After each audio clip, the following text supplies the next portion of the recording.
मैंने कुछ मंथ्स पहले अपने चैनल पर प्रेगनेंसी टेस्ट से रिलेटेड एक वीडियो अपलोड की थी और इससे पहले भी मैं प्रेगनेंसी टेस्ट किस तरह से बहुत आसानी के साथ घर में कर सकते हैं इससे रिलेटेड मैं वीडियोस अपलोड कर चुकी हूँ। हर बार यही क्वेश्चंस आते हैं कि क्या अर्ली मॉर्निंग यूरिन में ही अगर हम टेस्ट करेंगे तो ही एक्यूरेट रिजल्ट आएगा, इसके अलावा नहीं आएगा क्या। और सेकंड क्वेश्चन ये बहुत ज़्यादा आता है कि प्रेगनेंसी टेस्ट कितने दिन के बाद करना चाहिए। तो इन दोनों सवालों का आंसर बहुत ही सिंपल है। आप किसी भी टाइम अपने यूरिन का सैंपल किसी भी कंटेनर में लेके स्ट्रिप से टेस्ट कर सकते हैं। आपका रिजल्ट हमेशा एक्यूरेट ही आएगा। ये स्ट्रिप्स इसी तरह से डिजाइन की जाती हैं कि इनको अर्ली मॉर्निंग यूरिन की जरूरत नहीं होती है। हाँ, अगर आपका एक्सपीरियंस ये रहा है हमेशा से कि आप जब भी यूरिन टेस्ट करती हैं तो या तो आपकी लाइन बहुत ही ज़्यादा फेड आती है या आपका रिजल्ट सही से शो नहीं हो पाता, एक्यूरेट आपको समझ में नहीं आ रहा होता, तो आप अर्ली मॉर्निंग यूरिन ले सकते हैं। बट हाँ, यूरिन आप किसी भी टाइम का लेंगी उसमें सेम आपके हार्मोन्स होंगे और वो आपको रिजल्ट दे देंगे। अर्ली मॉर्निंग यूरिन को इसलिए ज़्यादा तरजीह दी जाती है कि अर्ली मॉर्निंग यूरिन बहुत ज़्यादा कंसंट्रेटेड होता है, रात भर आपने कुछ खाया पिया नहीं होता, तो जितने भी आपके मेटाबॉलिज्म हुआ होता है उसका सारा रिजल्ट आपके यूरिन में आराम से शो हो जाता है। बट ऐसा नहीं है कि अगर आपने अर्ली मॉर्निंग यूरिन नहीं लिया, किसी और टाइम का ले लिया तो आपका रिजल्ट गलत आएगा।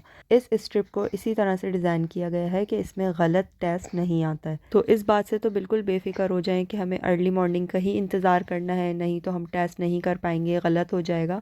आप किसी भी टाइम ले सकती हैं। मैंने अपने ज़्यादातर टेस्ट अपने बच्चों की प्रेगनेंसी में दोपहर में किए हैं। अर्ली मॉर्निंग मैंने इतना ज़्यादा नहीं किया फोकस, तो उसमें सारे ही पॉजिटिव मेरे रिजल्ट्स आए। अच्छा, इस स्ट्रिप को मैं यूज़ करने का तरीका बहुत बार समझा चुकी हूँ। इससे पहले वाली वीडियो में भी मैंने बहुत अच्छी तरह से डिटेल से इसमें समझा दिया था। ब्रीफली मैं आप लोग को समझा देती हूँ। पैकेट में इस तरह से एक स्ट्रिप निकलती है, वो आपने अपने यूरिन सैंपल में डिप करना होता है। अच्छा, बहुत सारे लोगों को कप से भी शिकायत होती है। अब भाई हम घर में यूरिन टेस्ट कर रहे हैं तो हमें घर में ही कोई कंटेनर ढूंढना पड़ेगा ना। तो जो टूटा हुआ कप है, कोई टूटा हुआ आपके पास कंटेनर है प्लास्टिक का, कोई जार है, तो आप उसी में ही लेंगे। अगर आप हॉस्पिटल में टेस्ट करवा रहे हैं, क्लिनिक में टेस्ट करवा रहे हैं, तो वो आपको बाकायदा सैंपल कंटेनर देते हैं। लेकिन हम तो घर पे कर रहे हैं तो मेरे पास टूटे हुए कप्स होते हैं, मैं उसमें अक्सर आपको शो करके दिखा देती हूँ। तो लोग एतराज़ करते हैं कि आपने कप में इसको क्यों शो किया। तो ये टूटा हुआ है, ये यूज़ नहीं होता है, इसको मैं डिस्कार्ड करने वाली थी, तो मैंने सोचा कि इस पर एक वीडियो बना के फिर इसको फेंक दूँ। और मैं हमेशा कप्स को तोड़ के ही डिस्कार्ड करती हूँ ताकि इसको बाद में कोई भी यूज़ ना कर सके।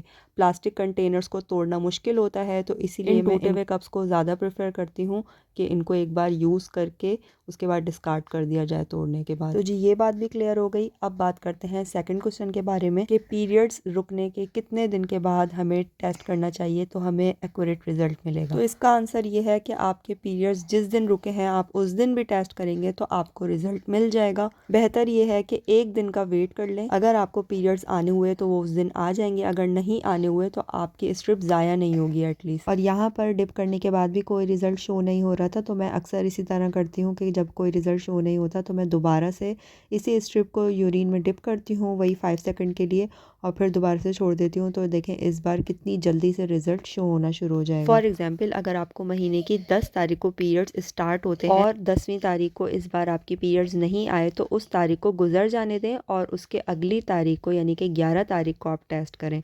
इससे ये होगा कि अगर पीरियड्स आने हुए तो आपको आ जाएंगे, ताकि आपकी एटलीस्ट स्ट्रिप वेस्ट ना हो। बस इतना अर्ली हम इसको कर सकते हैं। अगर आप पीरियड से पहले ही इसको अगर आप करना चाहें, आपकी स्ट्रिप ज़ाया होने के चांसेस ज़्यादा हैं और रिजल्ट एक्यूरेट तब भी आ जाएगा। अगर आपकी प्रेगनेंसी हुई होगी तो आपको तब भी रिजल्ट मिल जाएगा। बट बेस्ट टाइम ये है कि आप पीरियड डेट को गुजर जाने दें और उसके बाद अगले दिन टेस्ट करें। बाकी अगर आप ये समझ रही हैं कि हम जब भी टेस्ट करते हैं हमारी बहुत ही ज़्यादा फेड लाइन आती है, हम 1 हफ्ता 2 हफ्ता वेट करने के बाद टेस्ट करेंगे तो फिर ज़्यादा डार्क लाइन आएगी, तो ऐसा नहीं है।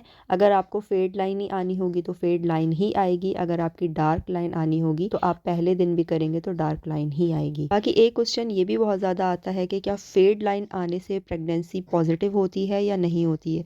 तो भाई लाइंस अगर 2 आ रही हैं, चाहे वो डार्क हो या हल्की हो, वो पॉजिटिव प्रेगनेंसी ही होती है। बहुत ज़्यादा लाइट अभी आपकी एक लाइन आई है तो इसका मतलब ये है कि आपके यूरिन में अभी हार्मोन की जो जो प्रेगनेंसी हार्मोन है उसकी मिकदार अभी इतनी ज़्यादा नहीं है कि वो आपको इतनी शो हो नहीं पा रही है। वो हार्मोन बेसिकली जब बेबी बन जाता है, प्रेगनेंसी पूरी कंप्लीट हो जाती है, तो जो जाइगोट बनता है ना, वो हार्मोन माँ के ब्लड में रिलीज करता है। उसे हम ह्यूमन कोरियोनिक हार्मोन कहते हैं और उसी HCG हार्मोन की वजह से हम टेस्ट करके कंफर्म कर पाते हैं कि अगर ये हार्मोन हमारे यूरिन में प्रेजेंट है तो इट मीन्स कि प्रेगनेंसी है, और अगर प्रेजेंट नहीं है तो एक लाइन आएगी, इट मीन्स कि आप नेगेटिव हैं, आप प्रेग्नेंट नहीं हैं। उम्मीद करती हूँ कि मेरी ये सारी बातें आपको समझ में आ गई होंगी। अगर फिर भी कोई क्वेश्चन है, कमेंट डाउन बिलो।